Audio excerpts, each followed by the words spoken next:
Salut les passionnés de stoïciens. Bienvenue à nouveau sur notre chaîne, où nous explorons la sagesse intemporelle du stoïcisme et ses applications pratiques dans notre vie quotidienne.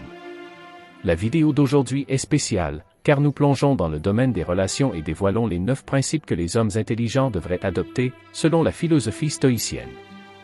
Donc, si vous êtes prêt à cultiver un état d'esprit qui résiste à l'épreuve du temps en matière de cœur, vous êtes au bon endroit.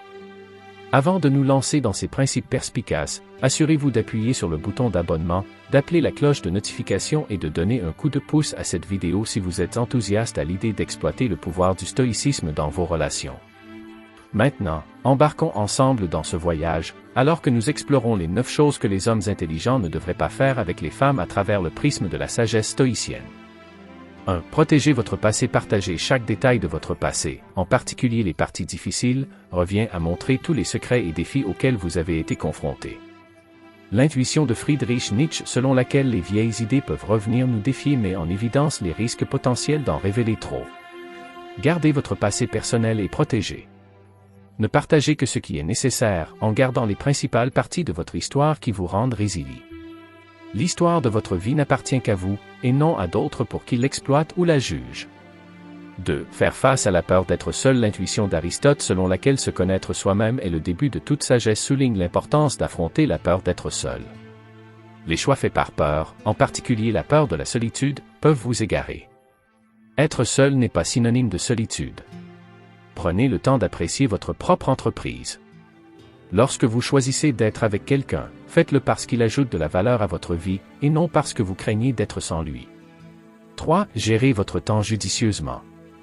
L'observation de Sénèque selon laquelle ce n'est pas que nos vies sont courtes, mais que nous en gaspillons trop, sonne juste. Ne gaspillez pas votre temps en vous concentrant trop sur quelqu'un d'autre. Reprenez votre temps car il vous appartient, pas à eux. Établissez un équilibre et utilisez judicieusement votre temps pour des activités qui vous apportent du bonheur, favorisent la croissance personnelle et satisfont votre âme. Votre temps est une ressource précieuse, alors ne le gaspillez pas pour quelqu'un qui n'en apprécie peut-être pas la valeur. 4. Célébrez vos réalisations. L'enseignement d'Épictète selon lequel nous ne devons pas seulement rechercher l'admiration des autres, mais aussi nous admirer nous-mêmes, est un rappel de célébrer nos réalisations. Ne vous laissez pas prendre par le fait de plaire aux autres au point d'oublier de reconnaître vos succès. Chaque pas en avant, aussi petit soit-il, est une victoire qui mérite d'être célébrée. Développer la confiance en soi en reconnaissant ses progrès est essentiel pour une vie épanouie. 5. Protégez votre santé mentale. Nuire à votre santé mentale pour quelqu'un d'autre, c'est comme brûler votre maison pour le garder au chaud, nocif et insensé. Votre santé mentale et votre bonheur ne doivent jamais être compromis pour le bien des autres. Reprenez le contrôle, protégez votre paix farouchement et renforcez votre force mentale. Ne laissez personne vous enlever votre joie. Vous êtes en charge de votre propre esprit. Votre bonheur n'est pas une marchandise à échanger. C'est un aspect non négociable de votre bien-être.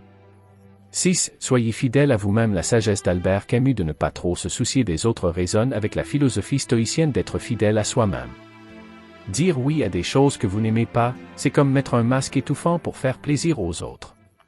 Apprenez à dire non et vivez votre vie de manière authentique. N'agissez pas pour plaire aux autres. Au lieu de cela, soyez réel et honnête avec vous-même.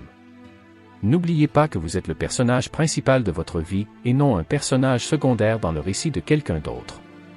7. Ne sacrifiez pas votre chemin pour les autres. Sénéca a judicieusement fait remarquer qu'essayer d'être dans trop d'endroits signifie que vous n'êtes vraiment nulle part. De même, changer votre vie uniquement pour correspondre à celle de quelqu'un d'autre s'apparente à porter des chaussures trop serrées. C'est douloureux et inutile. Chaque pas fait pour se conformer aux attentes des autres vous éloigne de votre propre chemin, vous faisant perdre de vue vos objectifs. Embrassez votre unicité et soyez fiers de vos propres couleurs. Ne compromettez pas votre voyage pour celui de quelqu'un d'autre. Parcourez votre chemin avec confiance, car votre vie est censée être le reflet authentique de vos aspirations. 8. Privilégiez les relations avec les amis et la famille. L'analogie de Platon selon laquelle les gens sont comme un sol qui peut vous aider à grandir ou entraver votre croissance souligne l'importance de maintenir des liens avec les amis et la famille. Les repousser pour l'approbation de quelqu'un d'autre est un choix mal avisé. Renouez avec ceux qui vous ont toujours soutenu, car vos amis et votre famille forment la base solide de votre système de soutien. Ne prenez pas le risque de briser ce réseau de soutien. Valorisez ceux qui ont joué un rôle déterminant dans votre croissance. 9. Évitez la dévotion obsessionnelle. Marc Aurèle a mis en garde contre le fait d'être trop obsédé par quelqu'un. Car cela perturbe votre équilibre et vous aveugle à votre propre valeur.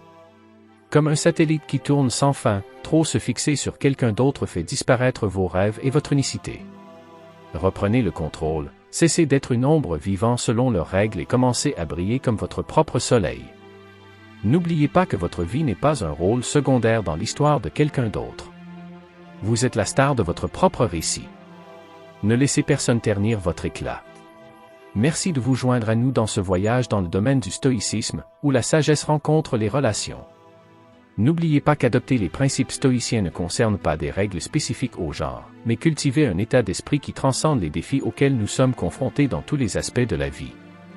En explorant les 9 choses que les hommes intelligents ne devraient pas faire avec les femmes à travers le prisme du stoïcisme, nous espérons que vous avez trouvé des informations précieuses sur la façon de naviguer dans les relations avec la pleine conscience et la vertu. En appliquant ces principes intemporels, puissiez-vous forger des liens qui sont enracinés dans la compréhension, le respect et la croissance partagée. Si vous avez aimé cette exploration du stoïcisme et des relations, n'oubliez pas d'aimer, de partager et de vous abonner pour plus de contenu qui enrichit l'esprit et nourrit l'âme. N'hésitez pas à laisser vos réflexions et vos questions dans les commentaires ci-dessous. Jusqu'à la prochaine fois, restez sages, restez stoïciens et continuez votre voyage vers une vie de but et de tranquillité.